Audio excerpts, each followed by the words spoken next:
Hello and welcome to the Ward 8 Democrats annual Kwanzaa celebration for 2021. I'm Troy Dante Presswood. Thank you so much for joining us for this very special Kwanzaa tribute to the life and legacy of Baba Melvin Deal. Joining me for this special tribute is Ward 8 activist Philip Pinnell and arts educator and founder of the DC Youth Ensemble, Carol Foster. Both of them knew Baba Melvin Deal very well. You don't want to miss this program, so click like, click share, so others can view this program as well.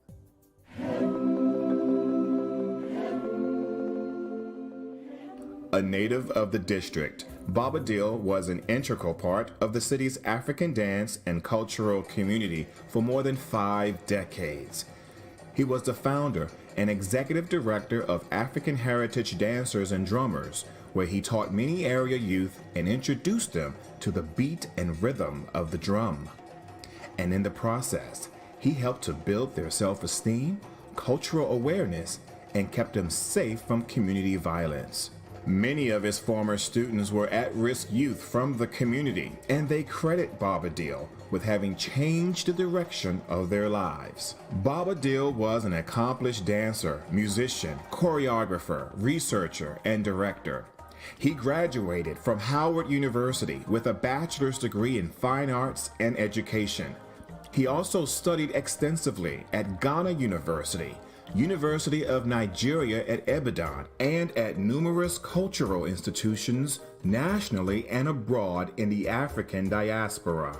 The recipient of many prestigious awards, among them include the Washington Living Legends Award, Washingtonian of the Year, Mayor's Arts Award, Baltimore's Great Blacks in Wax Award, Philadelphia's Coden Award, and many others.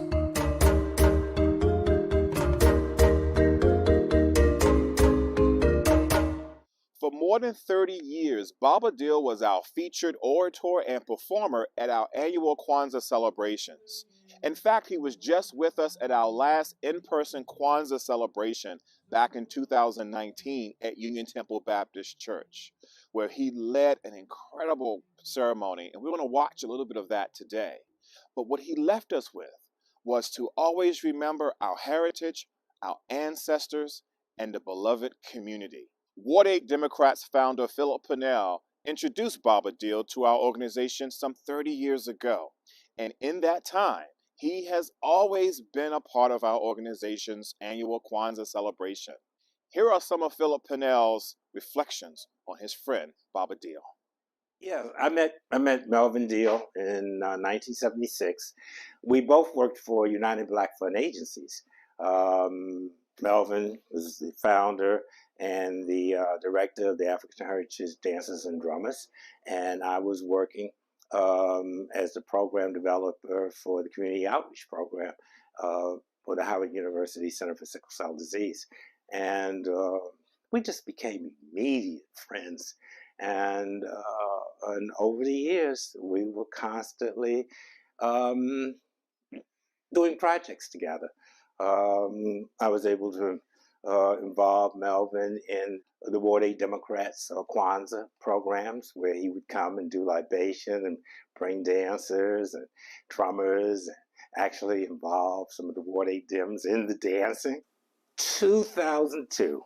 That was a celebration when the December Kwanzaa celebration when the Ward 8 Democrats, that's when we were meeting at the Washington Highlands Library.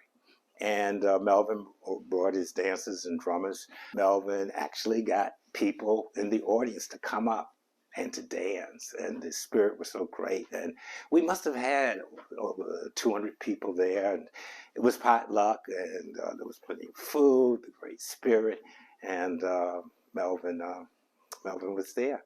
The African Heritage Dancers and Drummers, when the studio was located there on Minnesota Avenue, right off Benning Road. Then it moved to Good Hope Road. He was very much an East of the River institution.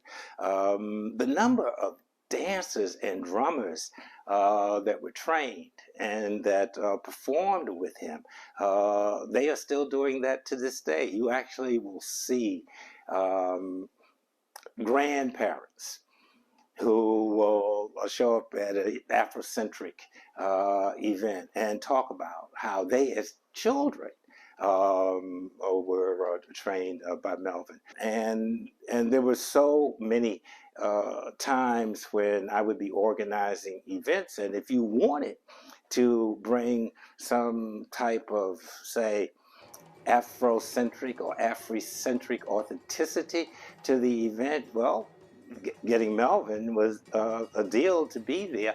Automatically gave the event cachet. I think that one of the reasons that so many people would come to the Ward 8 Democrats annual Kwanzaa was because of Melvin, and they knew that he would be bringing his dancers and drummers. But Melvin and we always worked together, and we never had a crossword. Melvin had that type of personality that was really not confrontational. There was something very peaceful about him.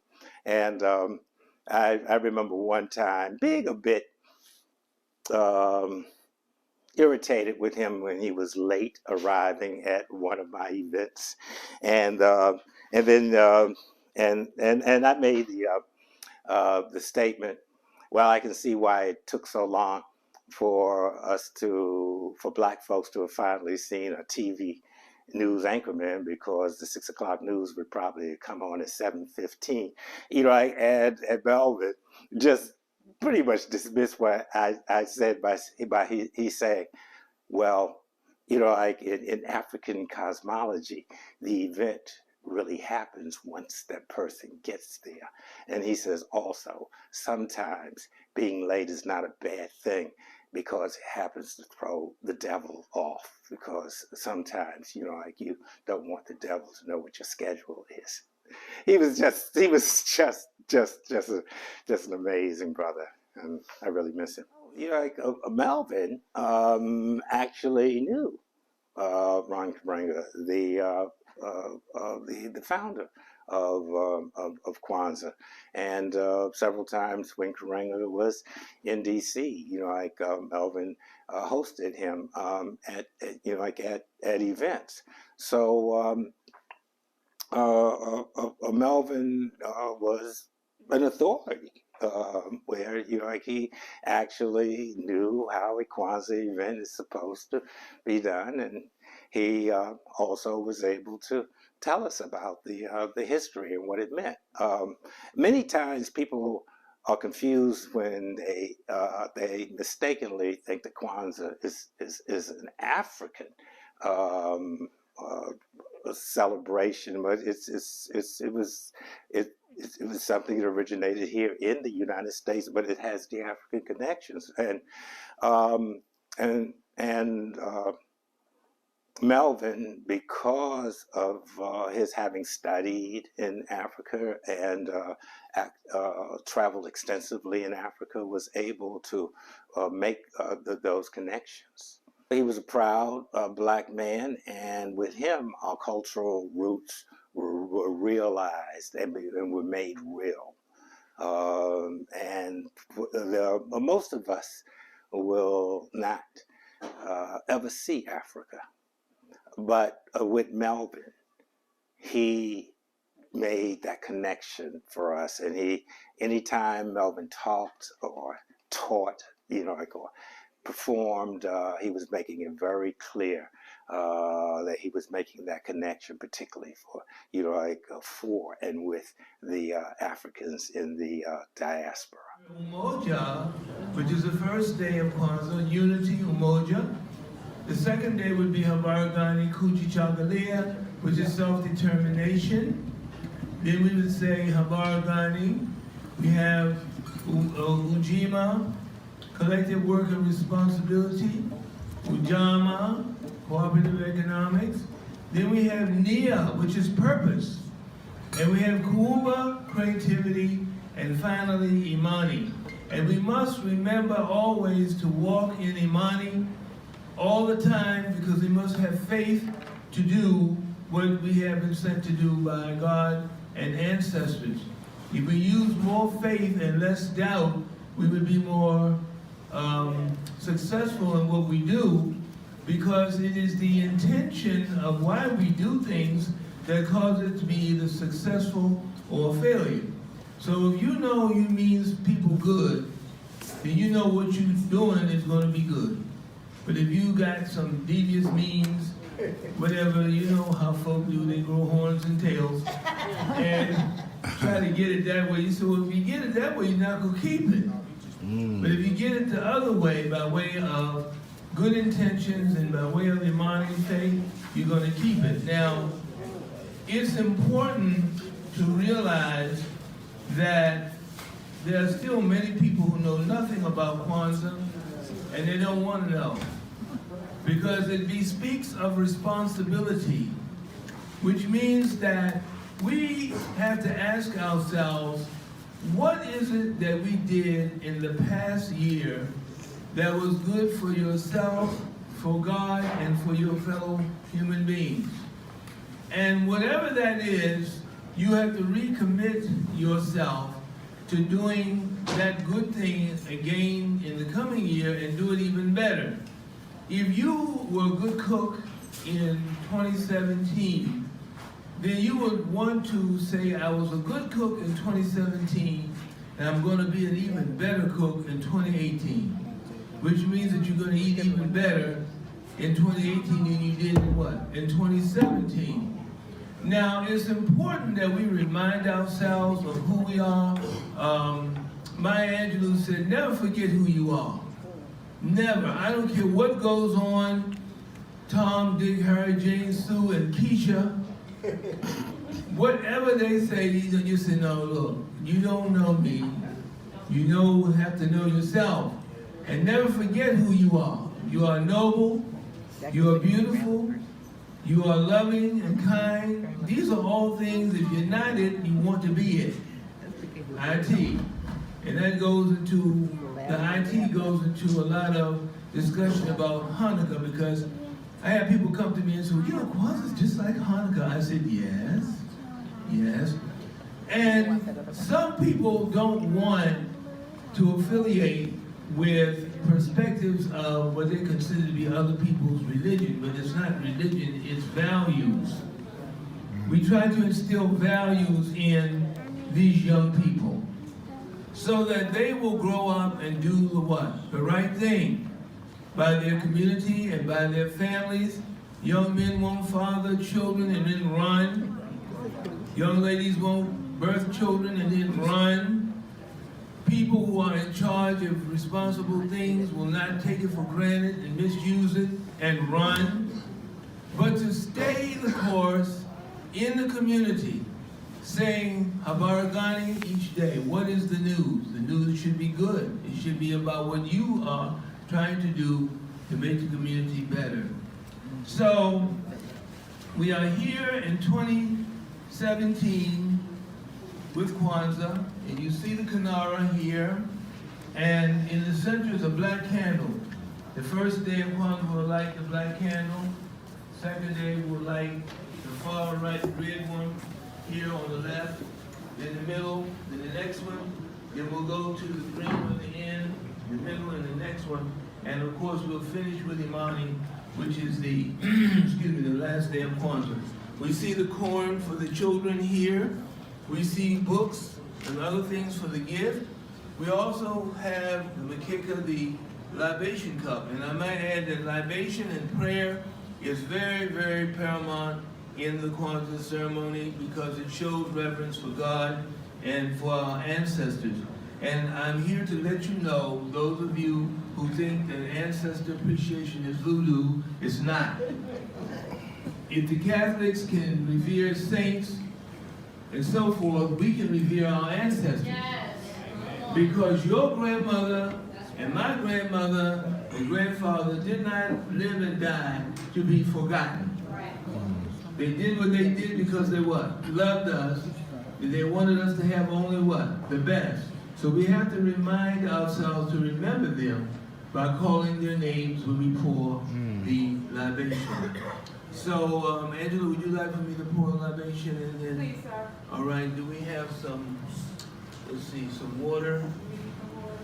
Yeah, we need some water. And we need a bowl to pour the water in. Oh.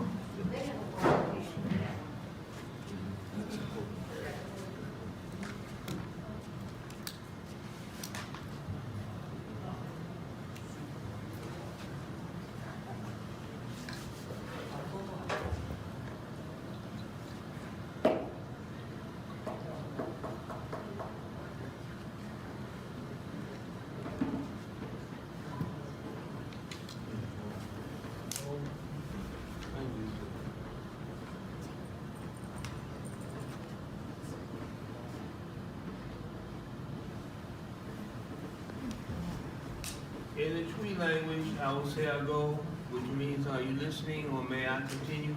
You will say I may. Does everyone say I may? I may. And I say I go, you say I may. I go. I may. I go. I may. I go. I may. I go. I may. In the name of the Father, the Son, and the Holy Spirit, in the name of all our ancestors of the Middle Passage, in the name of all that is good in the universe, we come and pour this libation this afternoon to give you honor and praise. We thank you, God and ancestors, for all of your many wonderful blessings. We thank you for health and strength to be here today. We ask that each and every person who is present be blessed mightily, and that they be given an understanding of the richness of their culture and who they are. Never let us forget who we are. We are children of God, children of our ancestors and of Mother Africa. And we come to make sure that you know that we know who you are. We thank you for all that you have given us. We ask that you come and give each of us a warm feeling of love and acceptance this day. These and all good things we ask in the name of all that is good in the universe, that all say amen. Amen.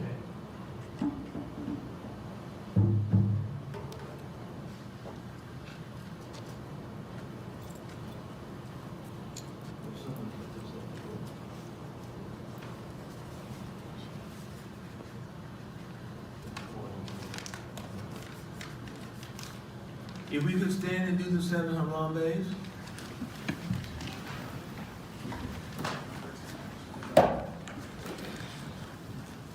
Harambe means pull together.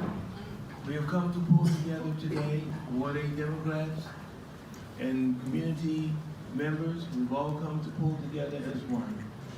And we will say Harambe together. Ready? And Harambe! Harambe! Harambe! Harambe! Harambe! Harambe! Harambe! Everybody applaud now. Big noise, big noise. All right. Foster is the legendary arts educator, icon, and founder of the DC Youth Ensemble. She and Baba Deal were very close, and we sat down recently to talk a bit about what his legacy is and how she thinks he would like to be remembered. Well, thank you for having me. I always love being able to share all the great things that Baba Melvin Deal did. He was just bigger than life, and he was such a force and such an impact on African culture, African dance and drumming, African everything for the DMV and beyond. And so the loss is just immeasurable in terms of who can step in and even begin to fill those shoes. And it's really hard to say if we'll have anyone able to do that. He left a indelible mark on the whole city because he was the first to really bring to light African culture. And he was unabashedly, into the African culture. But that was Melvin. He was the first for a lot of things. And he really wanted people to understand that he had discovered his African heritage. And he was really, what can I say, illustrating it in his life at all times. And so he, would often talk about how people would, in the early days, talk about how he dressed, how he wore his hair, how he did all these things. But that was just him being able to exhibit his pride in who he was. Baba Deal really wanted people to know that he was connected, he was in tune with his African heritage. How important was that to him and to help people connect with it?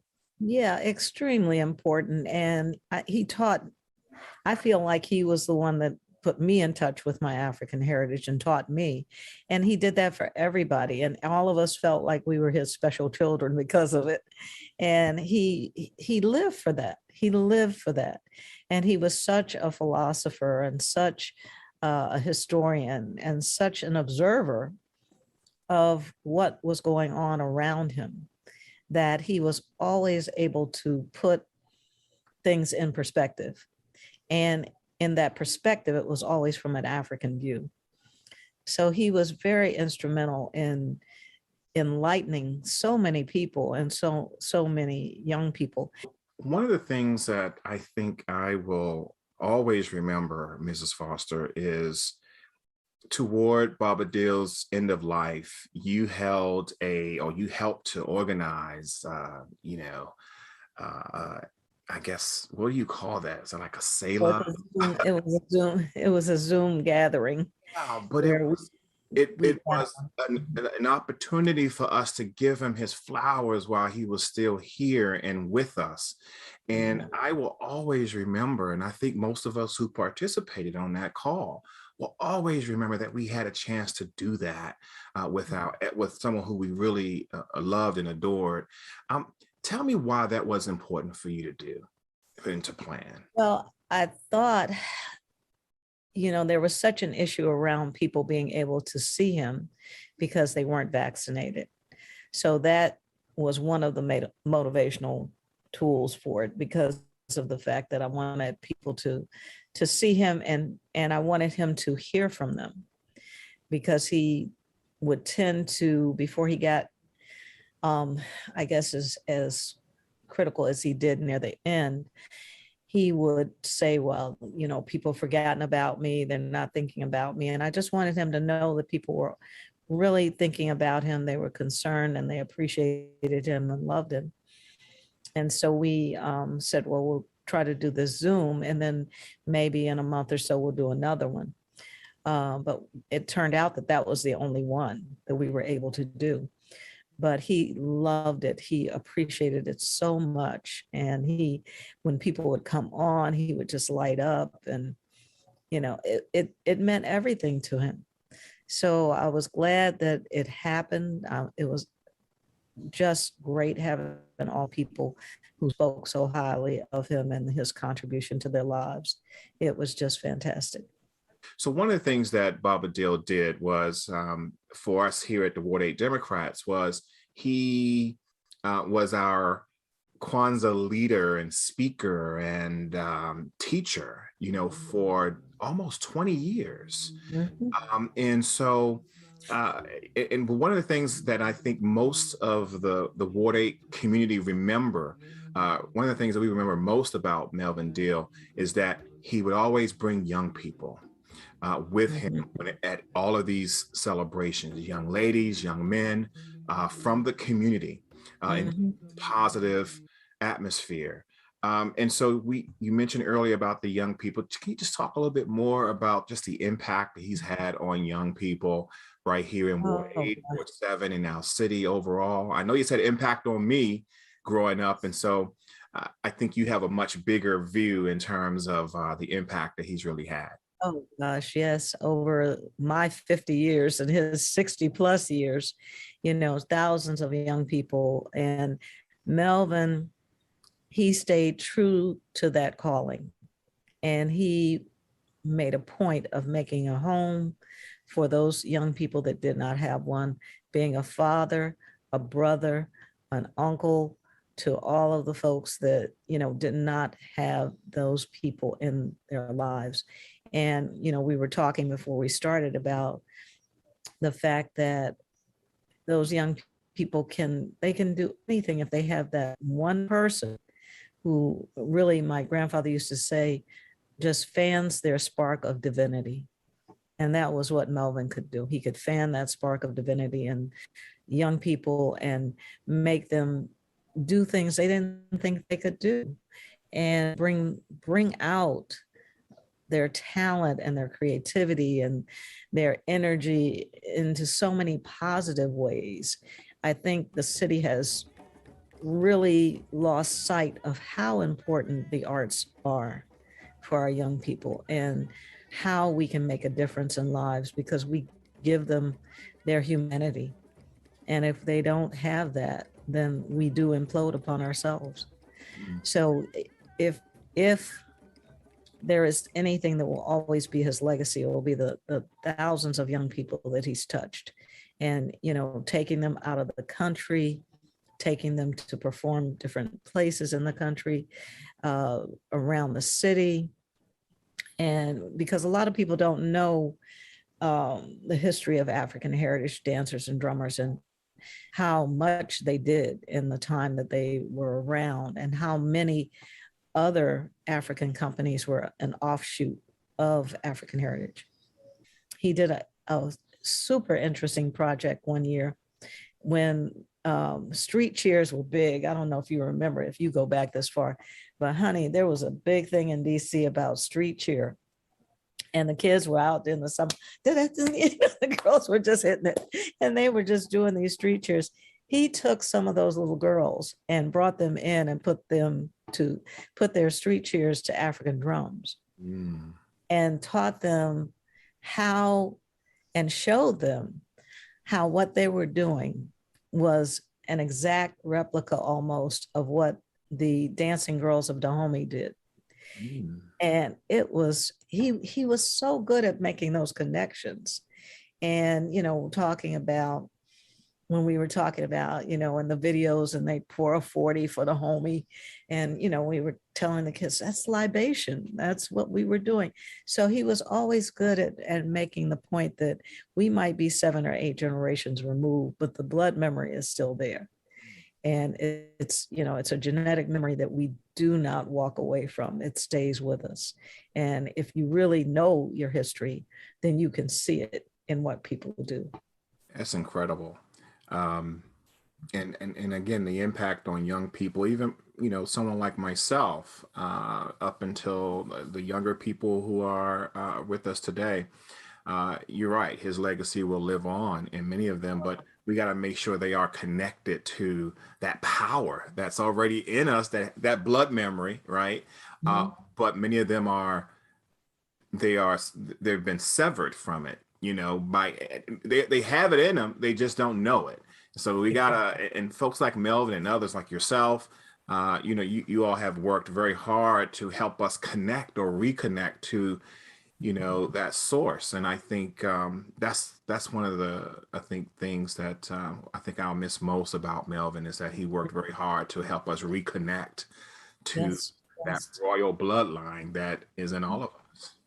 And talking, and I think what I'll miss most is, talking about it, all of these things with him, and how his perspective, because he was so philosophical about the perspective, and he'd always sort of, well, you know, it starts here, or he would bring it on home in terms of why something is happening, why people are doing what they're doing, what they have lost, what they have forgotten, what they never learned. And he could always make it, I don't know if it's what the right word is for it, but he could always make it clear as to why the continuum was what it was. And, the things that he really wanted. And the reason he was able to make connections so well was that it was really all about love. Mm. And, we had to learn to love ourselves, love each other, and respect and love our community. You also helped to organize his memorial service last month in November, and then you are leading again the efforts to organize a second memorial service later this month in December, on December 30th, I believe. Can you talk a little bit about the organizing, why that was important, the people who came together to make this such an important and memorable event really for the city and for those who loved Baba Deal? And really, I can attribute it to all of the people that he touched. And so reaching out and finding people he touched is not hard, because he touched so many and just about everybody. So it wasn't hard to find people who had an interest and wanted to be a part. And so we were able to put together a planning committee, but it was initially 3 events. One was the family service, which was closed and, to his close family. And then was the November 13th, the spiritual life service, life celebration service. And then December 30th is really dedicated to the community that he served. And it's in celebration of his love of Kwanzaa, and always being there for the Kwanzaa events that went on. He was synonymous with that. And so we are in the midst of, again, planning something, and we have to squeeze this one out because we're still recovering from the last one. But I was just committed to having these 3 pieces, because that was Melvin. It was family, spirit, and community. And so December 30th will be at the Ark at 6 p.m.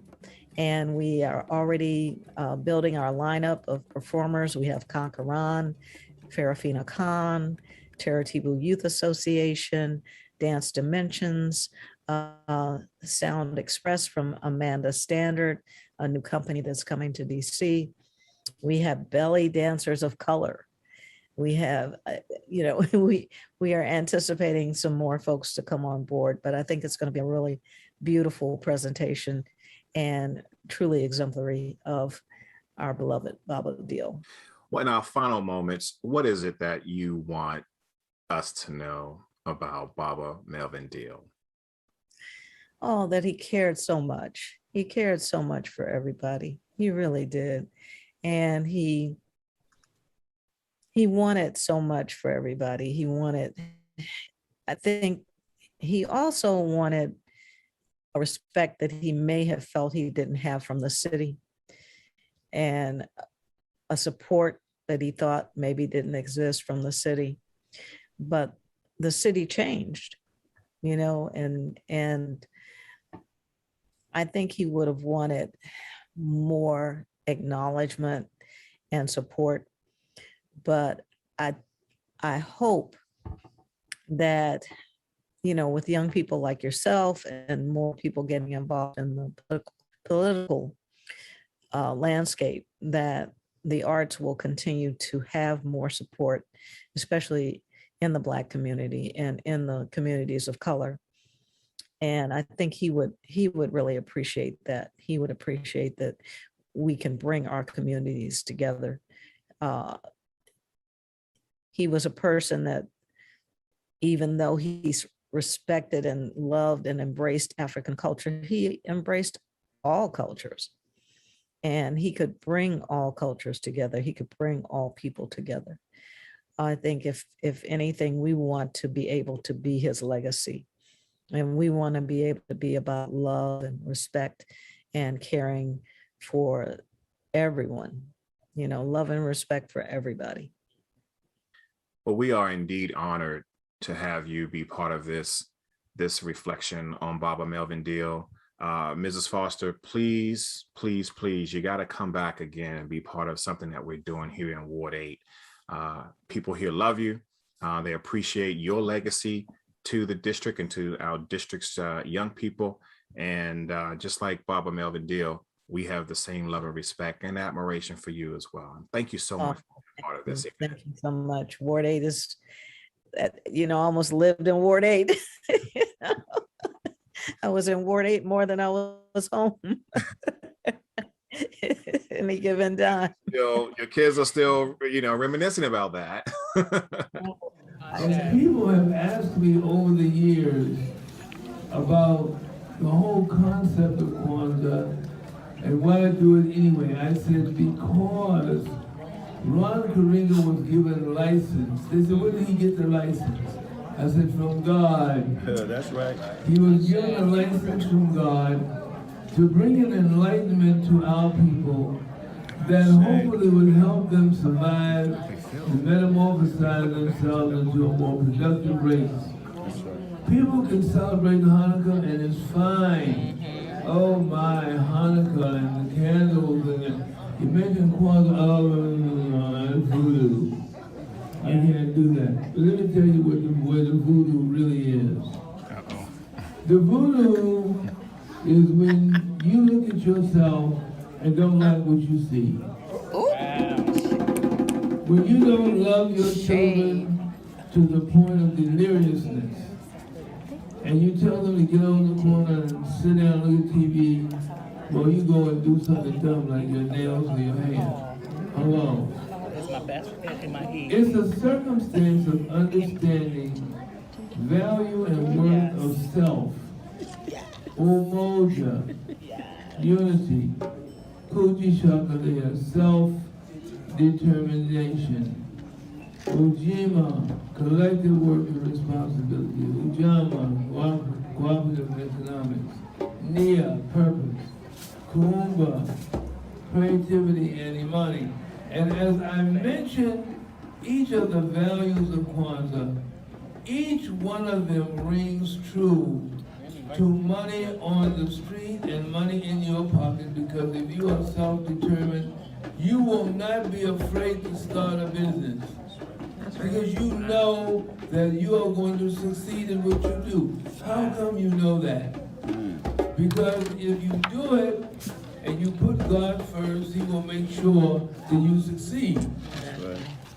And that's something that a lot of people have to deal with, is trusting what? The Lord. God, trusting the Lord, trusting in Imani. That's right, faith. That God will bring you through. But the definition in this nation and in the world says if you're black, your hair's kinky, you got a strange accent, oh yes, it's a lot of that.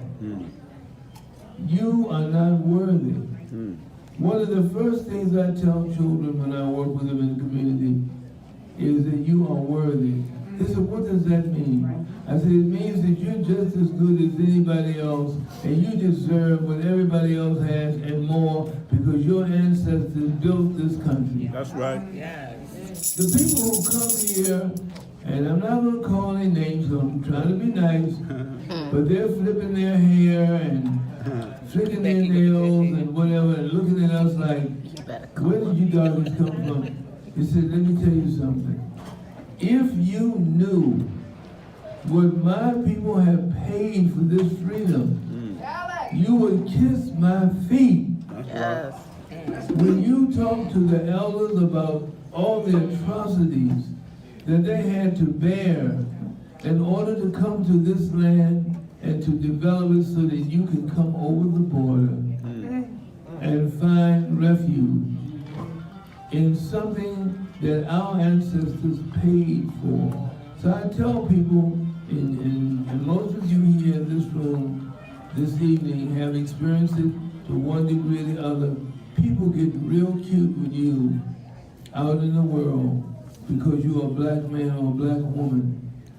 And you tell them, don't get cute with me, because my ancestors were here before you got here. Come on and tell it. Yes. And they built this place, and they're continuing to maintain it as quiet as it's kept. That's right.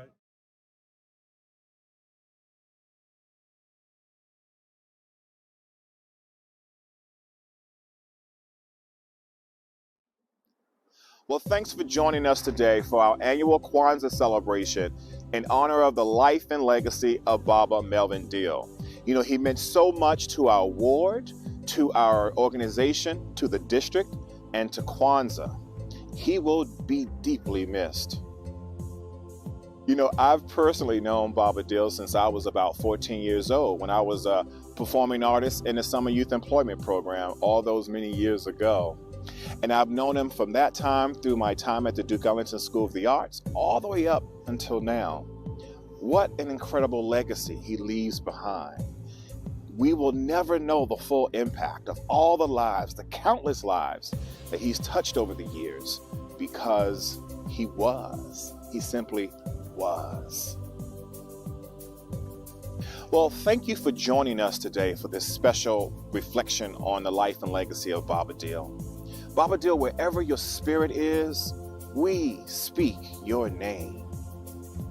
Until next time, go in peace and happy Kwanzaa.